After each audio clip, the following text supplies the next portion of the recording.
Good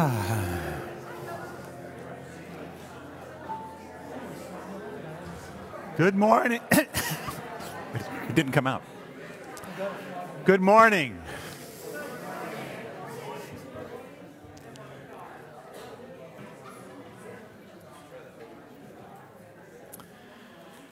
Good morning and welcome to the Unitarian Universalist Congregation of Greater Naples. My name is Tony Fisher. I serve this congregation as minister in my 10th year here and happy to be here. This morning I want to send out my deep gratitude for our weekend meals team. This is a group of people who show up every Wednesday from mid-August to early June to purchase, sort, package, and then distribute 150 bags of food, weekend meals for a number of our needy children in the Collier County school system. So I just want to sort of lift up that group. They're always here, bubbling with talk and with joy. If that's something that you're interested in, you'd like to find out more about our weekend meals program, then Missy Cowan is one of our ushers this morning, and you can speak to her after the service. So thank you to the whole weekend meals team.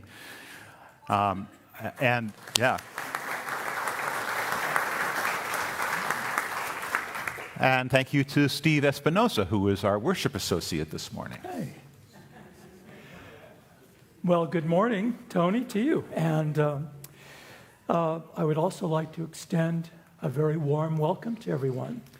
We extend a warm embrace to all who are present in the sanctuary, as well as those joining us via Facebook Live from the comfort of their own homes or watching out on our pavilion. Be assured that your presence is cherished and celebrated within our community. Indeed, embracing and welcoming everyone is at the heart of our mission. It's actually in our mission statement. We are a welcoming congregation, freely seeking intellectual and spiritual growth. We strive to create a larger community of peace, justice, and love.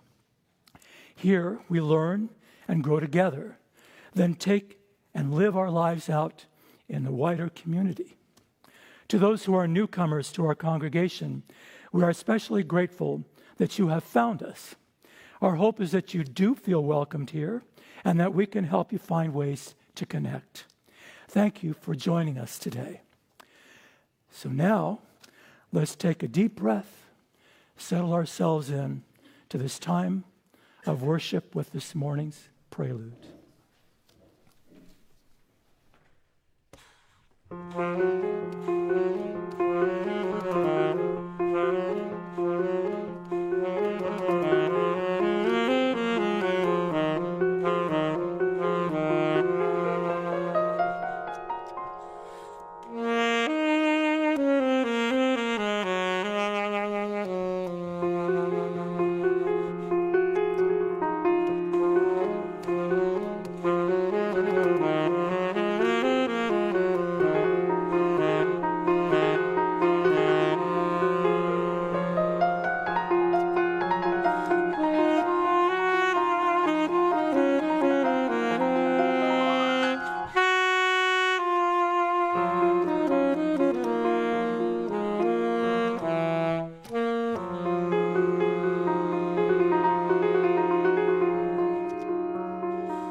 We light our chalice this morning for truth, sought through a questioning heart and attentive mind, for love, pursued through obstacles inside and outside our own human heart, and for forgiveness, and for all that that entails, for this place where truth, love, and forgiveness can meet and merge.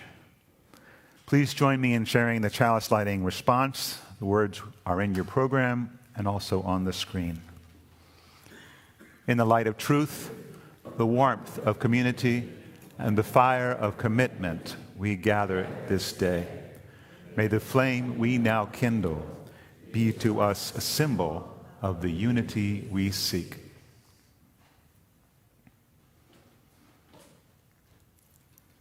And let's rise in body or spirit and join in singing our opening hymn, number 360 in the gray hymnal, Here We Have Gathered. Lyrics will also be on the screen.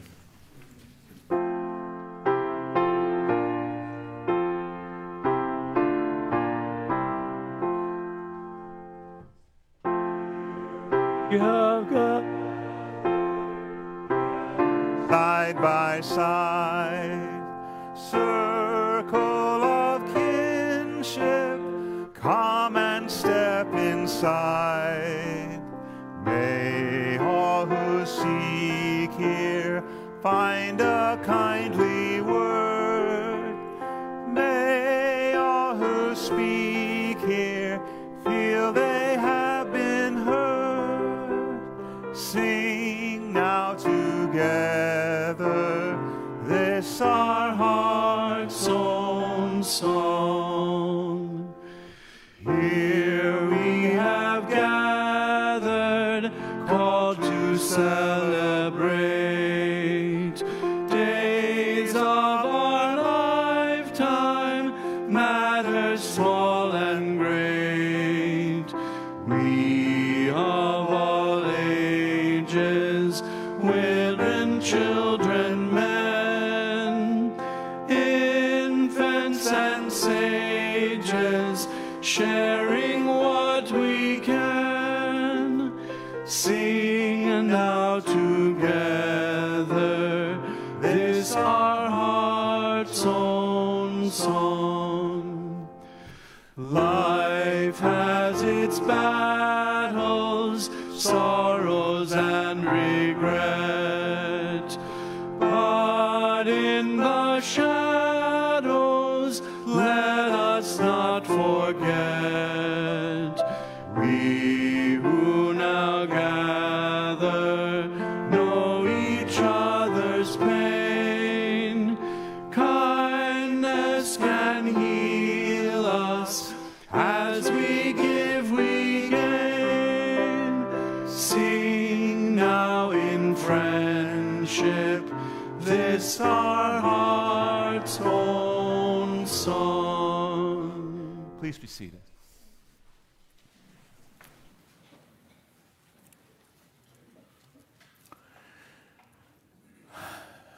It's so good to see all of you here and so many new faces. Welcome. This evening, many of our Jewish neighbors and friends will gather for the Kol Nidre service as they begin their observance of Yom Kippur, the Day of Atonement. In this time of growing tension for the Jewish community, in this time of growing anti-Semitism across the country, here in Florida and here in Collier County, we share in their prayers that this will be a year of hope and not despair, a year of vision and not of darkness, a year of life and not of death. For observant Jews, the 2 days of Rosh Hashanah, which took place last weekend, were more than just a New Year's celebration, but also the celebration of the creation of the world. In that light, the adherents not only for this past year, but are involved in the ongoing project of the creation of the world, which we and they are always a part. Rosh Hashanah initiates what is known as the Days of Awe, 10 days of reflection and repentance, a time to make right what has gone before and to commit to a life transformed and renewed. And all this culminates at sunset this evening as the holiest day of the Jewish calendar begins. Yom Kippur, the Day of Atonement, a day that involves long and complex communal fasting, ritual, and prayer. Teshuvah is often the word that is used in Hebrew when talking about repentance, but this translation is not entirely accurate. Teshuvah is better translated as returning. It is the soul's capacity to return to its original state in balance with God and with others. The idea being that as we pass through our lives, we are invariably bound up and scarred by our own and others' errors and misjudgments, or even just by the travails of our physical life. But our innermost self, the absolute essence of who we are, remains untouched. Teshuvah is the human ability to access and reconnect to that untouched self and reestablish a life upon its foundation. Only by atoning for sins can the faithful return to balance with their relationship with God or their fellow human beings. Atonement, at-one-ment, is both a goal and a process of trying to repair what has been broken. There are three ingredients of teshuvah. The first is to bring to mind, to focus on a harm that has been done, whether it's something you have done or something that's been done to you, something you have said or something that has been said to you, something you haven't done. The second part of teshuvah is a decision to bring about some change, to commit to action based on what's come up for you. And the third part of teshuvah is the action aimed at reparation, including perhaps a request for forgiveness or an ability internally to let things go. In theory, anytime someone commits a transgression, they are mandated to do teshuvah. But the 10 days of awe between Rosh Hashanah and Yom Kippur are specifically designated for this process, when tradition suggests that the gates of prayer and repentance are more open than at any other time during the Jewish year. How might you utilize such a time in your life? What repairs do you need to make? What would it take to return and reconnect with your own inner essence? I'm grateful to our worship associate, Steve Espinosa, for doing some reflecting on this topic.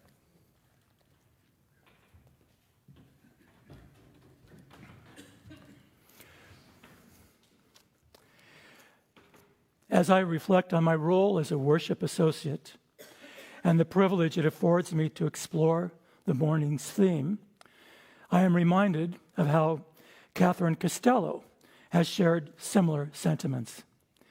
This opportunity for introspection often reveals profound insights, not only about the topic at hand, but also about my own self. Over the past year, my fascination with podcasts has grown, allowing me to immerse myself in a wealth of ideas through interviews with some of the world's most brilliant minds, spanning religious scholars, musicians, philosophers, politicians, and technology experts. One particular episode, titled "Let It Go," a pre-Yom Kippur lecture on forgiveness, which I discovered on the Kabbalah for Everyone podcast. Well, that caught my attention. In this episode, Rabbi Yisrael Bernath recounted a story found within the autobiography of Simon Wiesenthal, a renowned Jewish Austrian Holocaust survivor, Nazi hunter, and writer. Wiesenthal's narrative transports us to a displaced persons camp in 1945, just after the war's end. A man approached Wiesenthal, requesting to borrow the equivalent of $10, promising to repay it the following week upon receiving a package. However, as time passed, the promised repayment never materialized. Weeks turned into months, and nearly a year passed before the man returned.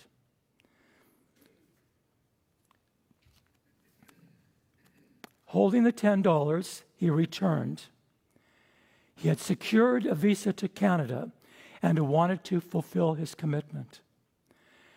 Now, Wiesenthal, in response, reacted with disdain and uttered, "Keep it. I'm not going to let $10 change my opinion of you." Well, this decision, he later admitted, became a lingering grudge that haunted him. Said it was the bane of his life existence, shaping his outlook on life for years to come. Rabbi Bernath also shared a poignant story related to the theme. In a letter to Dear Abby, a reader sought advice on dealing with a grudge held against her sister. Abby's response began with a profound statement. Holding a grudge against someone who has hurt you or wronged you in some way is like allowing that person to live rent-free in your head. Well, these stories prompted me to reflect on a personal grievance that has plagued me, honestly, for 37 years. This incident has never left my mind, causing me considerable anxiety and recurring dreams about the person involved, the institution, and its people. While it may not be the bane of my existence, it has undeniably cast a shadow over my life. All of those years seems pretty ridiculous when I think about it. But upon deep reflection about atonement, I realized that aside from allowing this person and the associated memories to occupy my thoughts rent-free, I had never given them the opportunity for reconciliation or reparation, which is the essence of atonement. In all these years, it's likely that this person remained unaware of the profound impact of their actions on me. Each time I recounted the story to friends, long after I'd left that institution, it felt like my way of punishing him or getting even. Though I had never mentioned his name, I've taken delight in getting it off my chest when I've had the opportunity. In truth, he was a good man who I had respected both personally and as a leader. However, I felt he had betrayed my trust and our relationship, causing me to lose respect for him, both personally and professionally. So now I find myself contemplating whether it's time to just let it go. Should I dedicate time to meditation, forgiveness, and moving forward? My answer would have to be yes. 37 years is a long time. After all, what good has it done me in harboring this resentment? Has rehashing this over and over again provided an end to my bitterness? Well, no. Engaging with this person after all these years might not be the best way to resolve what's been going on in my head. He has since retired, yet I possess the means to contact him through mutual friends. It could offer an opportunity for healing for both of us. However, it might also be best for me to just let it go and end this unhealthy cycle without involving him.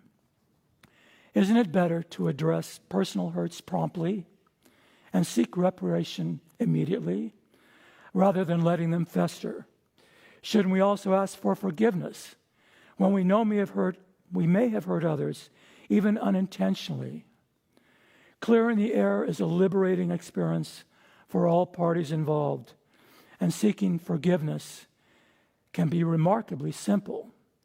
Yet, confronting someone who has wronged us is not always easy. In the end, we can all live more freely in this world by releasing ourselves from the burdens of grudges and unresolved conflicts that could otherwise become the bane of our existence or live rent-free in our minds. I wish you peace. Let's join together in singing our centering hymn, number 1011 in the Teal hymnal. Return again. Sean will sing it through once, and then we'll join him and sing it through twice.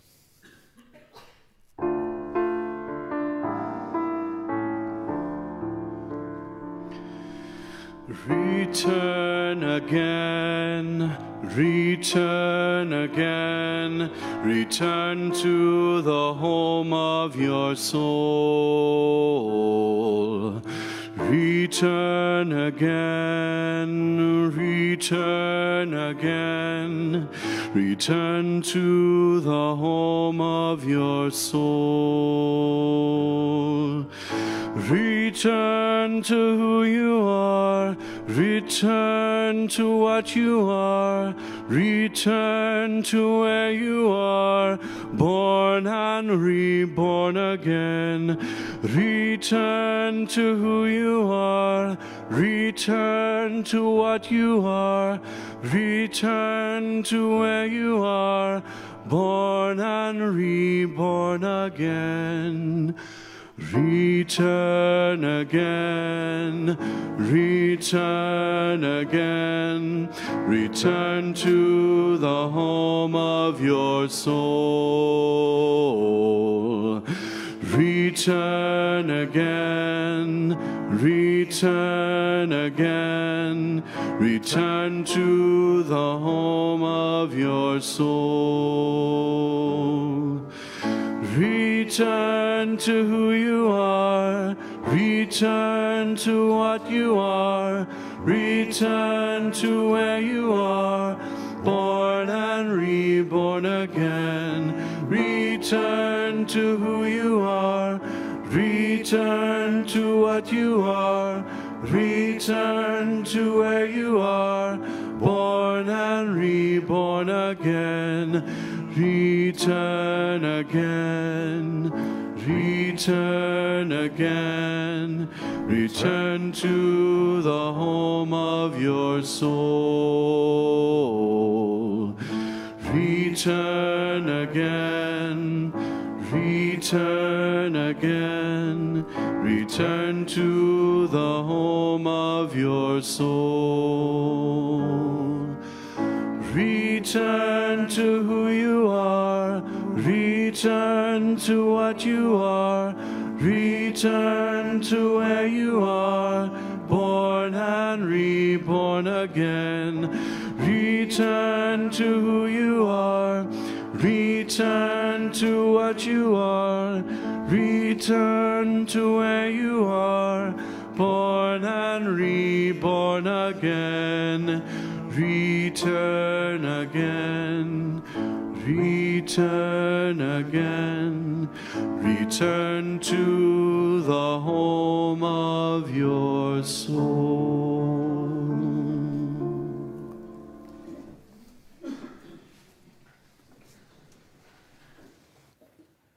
We come together each week from many different places, many different backgrounds, many different experiences in our lives, each and every day, each and every week, each and every year. We come together for a desire for community, for connection. This is a place, this is a community where we share with one another those deep personal joys and sorrows. This morning I have a few to share, and then I'll see if there's any that you have to share. Yesterday, a few of us attended the memorial service for Harlan and Barbara Beers.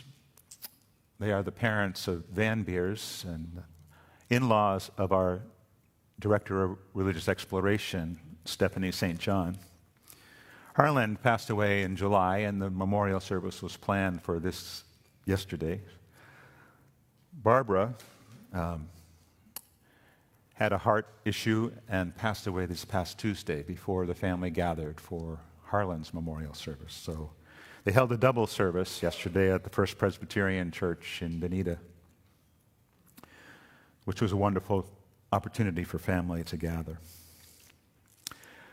We have additional sorrows blended with joy. We have a few of our members who are departing permanently for the North. Chris and Patsy Sachs, who are here, are leaving for Virginia. And Joan Husband, is Joan here this morning? She's coming after the service. Okay, Joan will be here a little bit later. Joan and David are leaving for New Jersey in early October, and this community will miss all of them. And I hope that you'll join us on the pavilion afterwards to honor their gifts to this community and give them a good parting. So if you have anything that you'd like to share this morning, I hope you'll raise your hand. I'll bring you the microphone. This is something of a personal nature, not an announcement or of anything like that. Nothing political, please.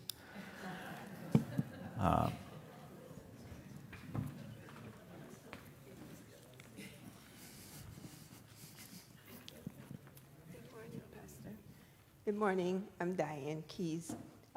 We missed the last couple weeks because we were in Chicago babysitting our 15-year-old granddaughter while their parents went to Madrid and Bali and traveled. And we're so proud of our granddaughter because she's in the 10th grade and colleges are writing her already. So she's on the right track. That's fabulous. Thanks, Diane. Anyone else?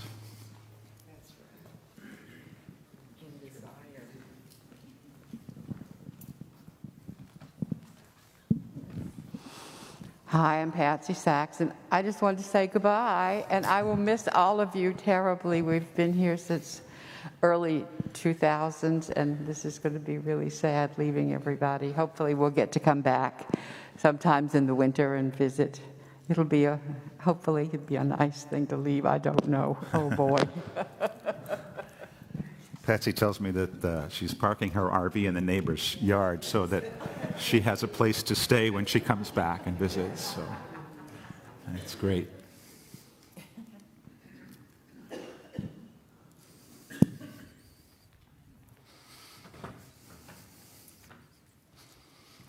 Grateful for all that has been shared.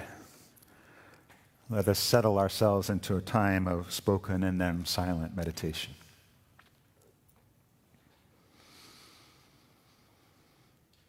Let our breath be gentle wind.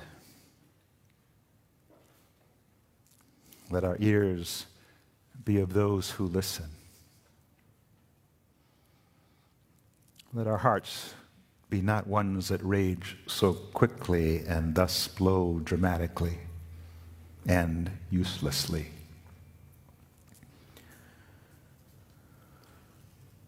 Let our spirits attend and be most diligent to the soft yet desperate whisper of hope and peace for our world.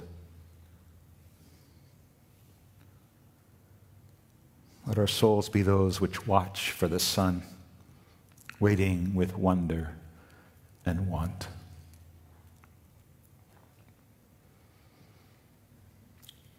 Let our eyes be attentive with interest and respect, our minds committed to health and happiness.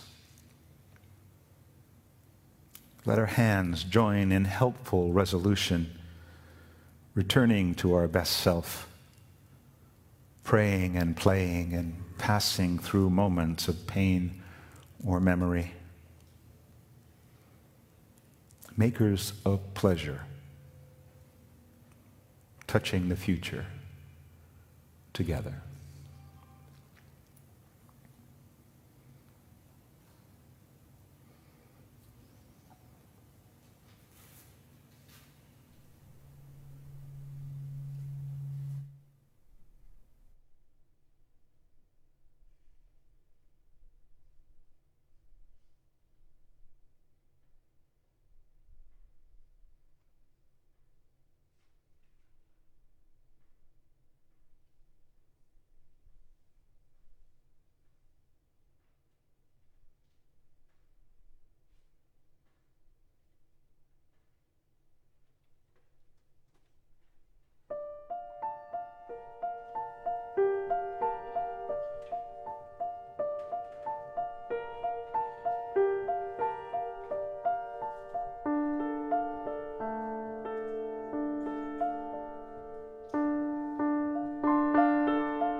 here I am, a little bit nervous, a bit self-conscious. After all, who am I talking to? And what have I done? Am I a sinner in search of grace or a saint seeking salvation? Am I so evil or so good as to warrant this season of introspection? And yet here it is, and here I am, this time of change and correction, this heart of confusion and contrition. Oh, if I could change, if I could just be so sure of myself that I no longer had to imagine the slights of others, to be so loving of myself that I no longer had to ration my loving of others, to be so bold with myself that I no longer had to fear the bravery of others. Oh, if I could change. There is so much I would change. Maybe I will, but it scares me so. Maybe it won't, maybe I won't, and that should scare me more. But it doesn't. So let me just pray this. Let no one be put to shame because of me. Wouldn't that make this a wonderful year? Hineni. Here I am.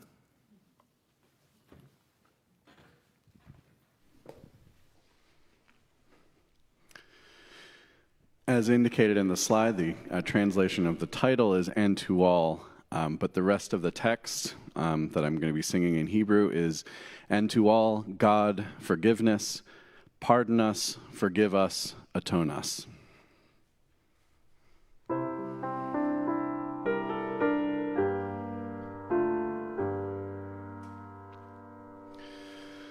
Va'al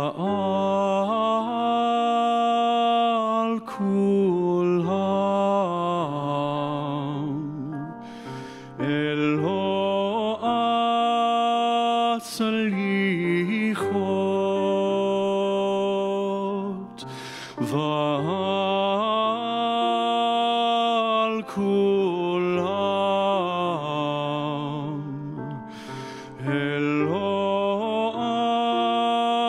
slichot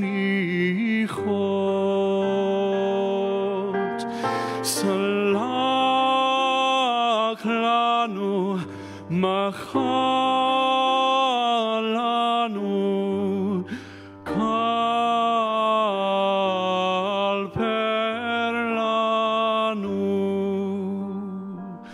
salach lanu machal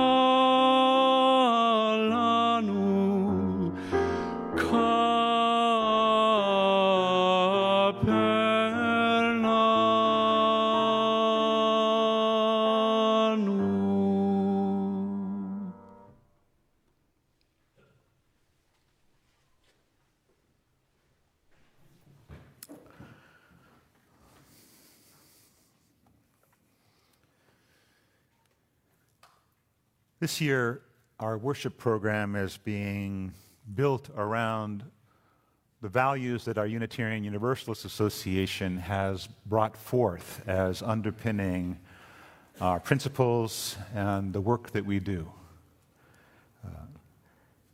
One of those values is pluralism.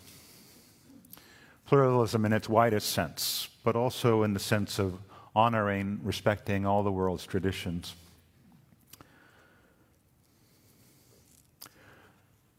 We'll have a month in December where we're focusing a little bit more on pluralism, again, in its widest form, but we hope during the course of this year to honor a number of the different religious times, the cyclical calendars that are present in many of our neighbors and friends' traditions.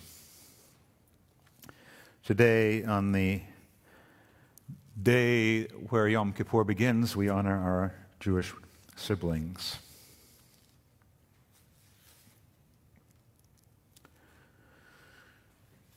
The word atonement has an interesting etymology. The verb atone, to atone, existed in Middle English prior to the substantive atonement. Atone was coined from at and one, simply, and signifies to set at one, to reconcile. The word atonement in its current context is said to have come from William Tyndale, who was working to translate and print the first English language Bible. Tyndale wasn't happy with using the word reconciliation, which had its origins in the root of 4 Latin words and literally means to sit again with. Tyndale wanted to capture the Yom Kippur aspects of propitiation, which is to make peace with, and of forgiveness. The Hebrew word kippur means to cover, to expiate, to pardon, to cleanse, to wipe away. And Tyndale didn't feel reconciliation provided an adequate enough translation. He feared that the deeper meaning of kippur would be lost. The idea of atonement, of being at one with, relays a feeling of greater connection, not just of making amends, but of teshuvah, of returning to right relation with the essence of oneself and with others. It also renders atoning a much more complex task, one that requires discipline, the discipline of stopping the forward momentum of a busy life, of removing the masks we wear every day as we stroll about in the world, the mask of privilege, the mask of invulnerability, the mask that tells everyone else not to come too close. It is the discipline of deep reflection that allows one to come to the heart of things, letting down our defenses, letting go of our defensiveness. It's a discipline that allows the feeling to bubble up that not everything is right, that harm has been done. And then of facing with humility the potential for rejection and pain if our overtures for reconciliation are refused. It is this discipline of deep reflection that also opens up to the possibility of change, something that in and of itself can be a bit frightening for many of us. If we believe in some semblance of free will, however, if we believe that we can learn from our mistakes and have hope for a different kind of future, for a better year next year than the one just passed, then we have to have the courage to let go of our fears and our anger and find ways to atone for our errors and move closer to oneness with that which is greater, be it God or the universe, beloved community, or whatever else you recognize as that you connect with. What an opportunity it is to stop and consider. How many of us have wished for a do-over in our lives? A chance to take back what we've said or haven't said, what we've done or haven't done, and bring our lives closer in alignment with the best of who we are and in alignment with those around us. I know I have. Just about every single day. Unfortunately, given the way we live, we sometimes don't even get a clear understanding of how our actions affect other people. Sometimes we're so caught up in our own story that we're oblivious to the harm we cause in others or the ripples that spread beyond our limited perception. And sometimes we know quite clearly when we've done or said something to cause another person grief. But too many times in awkwardness or embarrassment, we let the moment slip away without good resolution. Left to our own devices, we human beings are remarkably good at avoidance, which is why in many traditions a specific time is set aside for this deep work. The solemn observance of Yom Kippur in the Jewish calendar provides an annual communal opportunity to return and reconnect with that inner self, to purify oneself through fasting and atone for actions that have separated us from each other.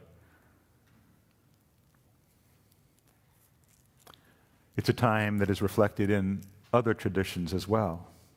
the month of Ramadan in the Islamic calendar, the time of Lent in the Christian calendar.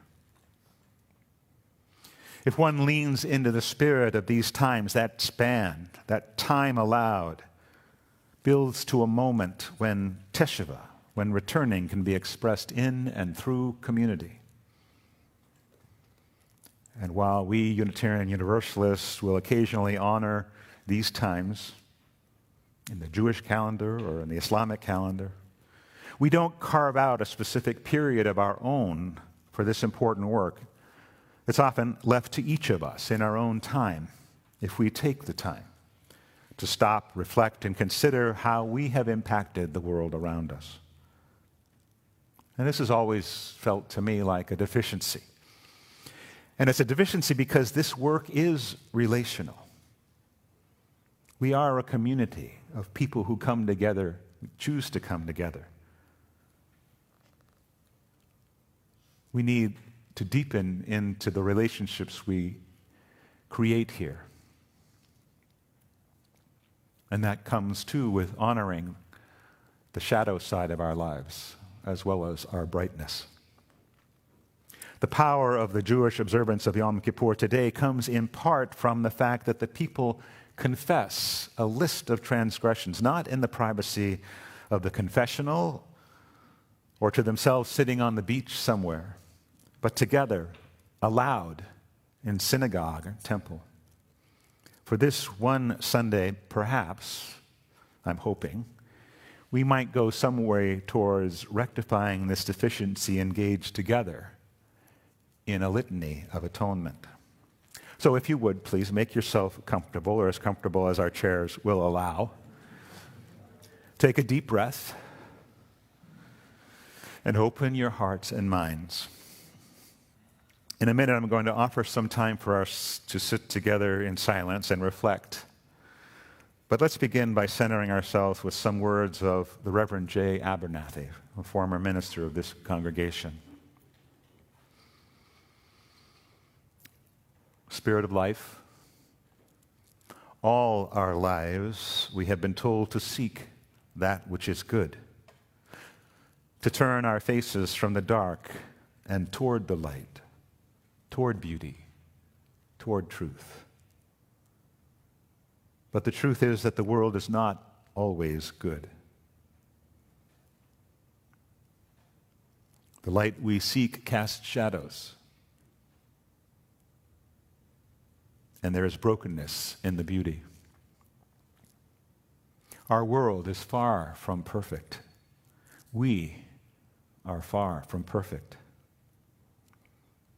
We strive to be in right relation with one another, but there are times when we are left angry or disappointed, even as we sometimes anger or disappoint others. Whether it is the harsh words said by a loved one, the loss of a friendship, the carelessness of a stranger, the scars left by a childhood trauma, bad things do happen. We cannot seek truth, beauty, and light without acknowledging and affirming that which is false, broken, and in shadow. For all of these exist within each of us as well. So I ask each of you now to take a minute and consider honestly the times in the past week or month or year, if you can, where you have been less than mindful in your dealings with those close to you, or you have been affected by a lack of mindfulness of someone else. Perhaps being less mindful of the earth, less care given. So take a moment now and see what comes to you.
And while that likely wasn't enough time for a full reckoning of your life,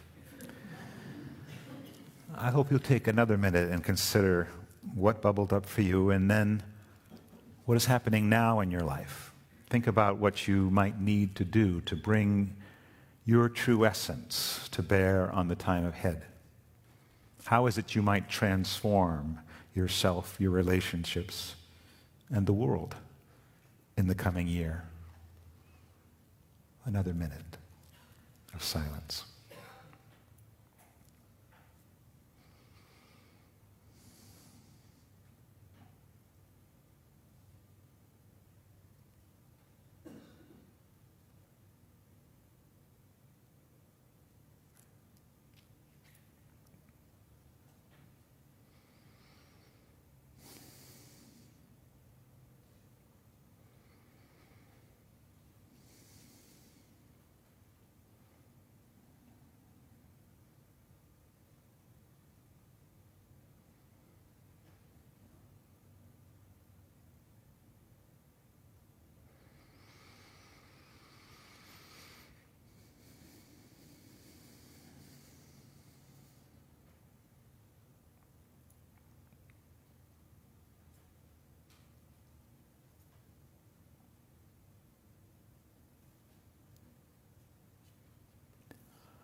Finally, let's join together in a litany of atonement. I'm going to ask Steve to come up and share this with me. This is a call and response written by Unitarian Universalist minister Rob Eller Isaacs. I'll begin, and then together we will respond. We forgive ourselves and each other. We begin again in love. That is our litany. Steve and I will go back and forth with the prompts. For remaining silent when a single voice would have made a difference. We forgive ourselves and each other. We begin again in love. For each time that our fears have made us rigid and inaccessible, we forgive ourselves and each other. We begin again in love. For each time that we have struck out in anger without just cause, we forgive ourselves and each other. We begin again in love. For each time that our greed has blinded us to the needs of others, we forgive ourselves and each other. We begin again in love. For the selfishness which sets us apart and alone, we forgive ourselves and each other. We begin again in love. For falling short of the admonitions of the Spirit, we forgive ourselves and each other. We begin again in love. For losing sight of our unity, we forgive ourselves and each other. We begin again in love. For those and for so many acts, both evident and subtle, which have fueled the illusion of separateness, we forgive ourselves and each other. We begin again in love. During this season of awe, let us return to who we are, to our inner essence as individuals, to our potential as a community, and to the authenticity that will allow us to express our deepest values in the simplest of gestures. So may it be. As we take this time to reflect on today's words and music, let's also take time to show our gratitude for this community and all that it does. The morning's offering will be gratefully received. Please consider sending a contribution today. The information you need to donate is on the screen.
We have a few reminders of what's happening this week at UUCGN before we sing again.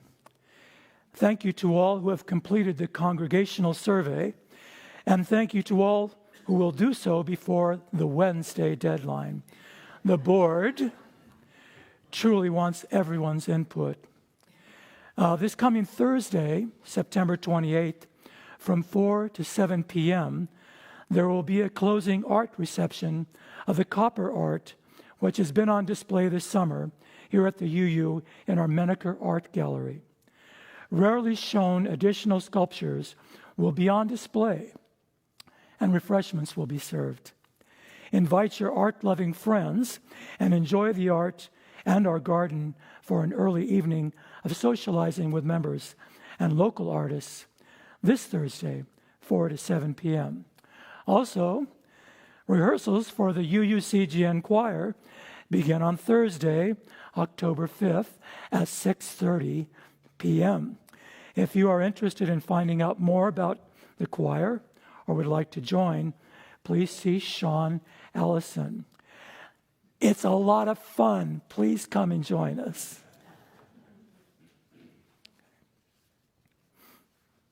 Okay, I think that's it. Oh, I'm sorry. That's my part. Our closing hymn. 2 sets of directions. A little comic relief there after all the heaviness. Our closing hymn this morning is number 323 in the gray hymnal. Break not the circle. Please rise in body or spirit.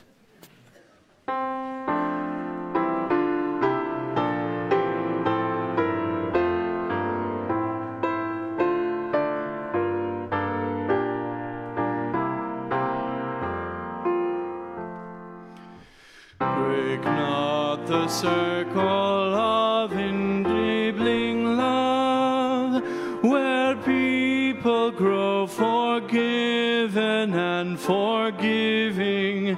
Break not that circle, make it wider still, till it includes, embraces all the living.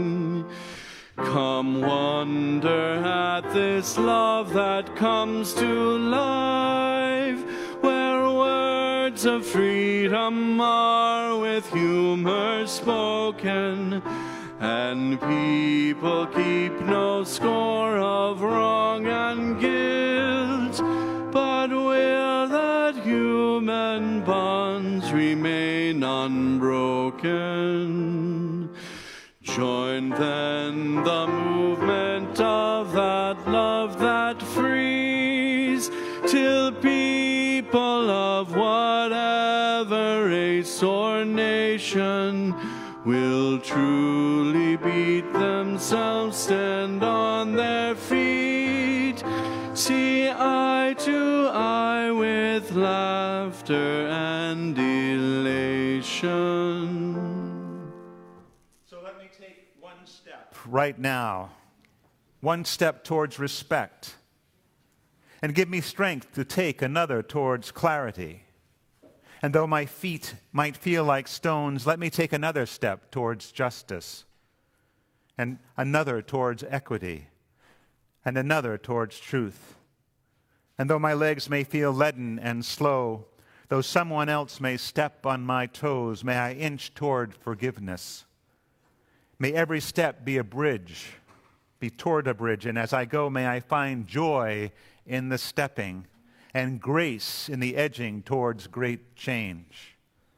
But even if there is little joy, let me step anyway. Then take another step, and another, and another. Go in peace. Go in love. Have a wonderful day.